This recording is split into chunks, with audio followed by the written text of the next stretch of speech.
I've already granted earth serenity. Who invited chaos in our midst? Water. It isn't me. I was given a rule to follow by you. I couldn't disobey you. In fact, someone else is pushing me around. You must speak with air. Air. Your Highness, I only obey your orders. I have covered the earth with a blanket which protects everything inside it. We exist the way you created us. We are just following your orders. Fire. If I stop burning like the sun, we will never be able to keep the earth warm. People in Panipur village have no rain. Without rain, they will face famine.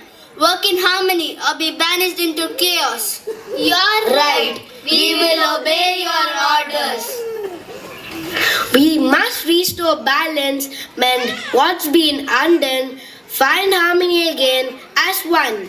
I. Let us seek the wisdom from ancient sages to counter chaos and its destructive rages. I. With favor ablaze, we'll conquer this plight. Sometimes it's wise to shine softly on a burning site. I. In rivers and oceans, we'll find the way to bring back the rains, to make crops green again. I. We'll journey through lands, seeking unity's clue, to realign balance, start anew. I.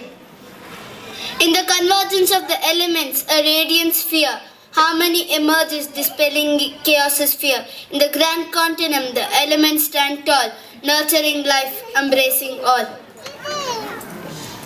Let's restore balance with our unified might.